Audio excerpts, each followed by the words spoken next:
All right, my name is Lisa Borowski. I've been doing research in the Spider Lab for just about 2 years now. And today we will be working with the PCs, and we are going to be doing some immobilizing. And why we are doing this is to study thermal regulation and two species. We are comparing their body temperature ranges between the two. And we are on the second set of species actually now. So we'll be mobilizing it, and then we're going to put it in the environmental chamber, and we're going to do some calibrating of the temperature probes, which is pretty much pulling the data out of the tarantula every 10 minutes for 24 hours. Okay, pretty much with the rubber bands on its legs like that, it can't move at all.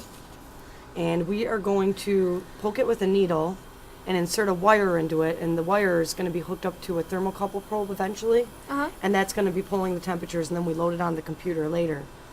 But this doesn't, as far as we know, it doesn't hurt the spider. Okay. And when it molts, after we snip the wire when we pull it out, and the next molt, the wire will just fall out with the molt. Okay. So, and then we just kind of super glue it in, because when they start moving around, they could pull it out of the hole. So.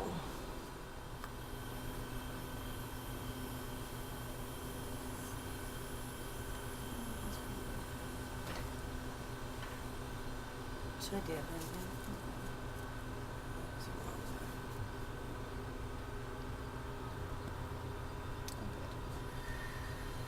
A little bit.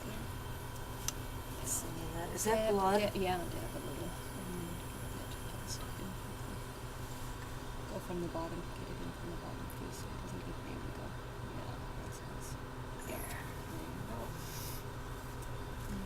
Okay. And so here is his body temperature. He is at 30, almost 38, almost 34.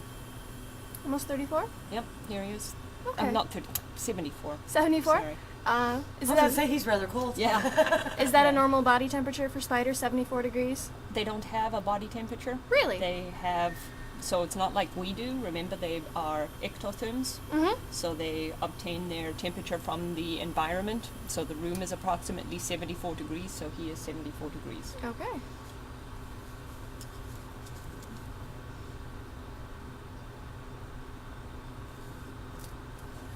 So he doesn't have a set body temperature like we do.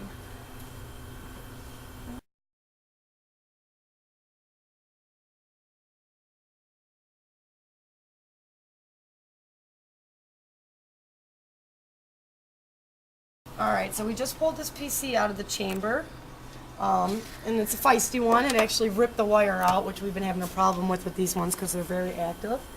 And what we're going to do now is take the thermocouple probes and load the data off of these onto the computer on the program that we use.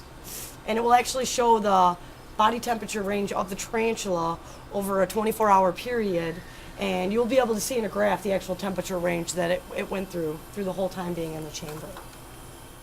Okay, so this is over 12 hours of the spider being Chamber. in the cold chamber? Yep. All right.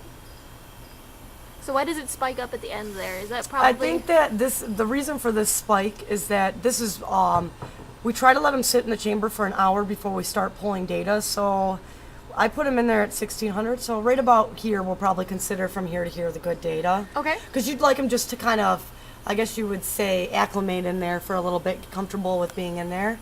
But I'm guessing this was his actual temperature that he was when he was in the lab. Yeah. And then once he got in the chamber, this was the drop from him being in the chamber from the lab. Okay.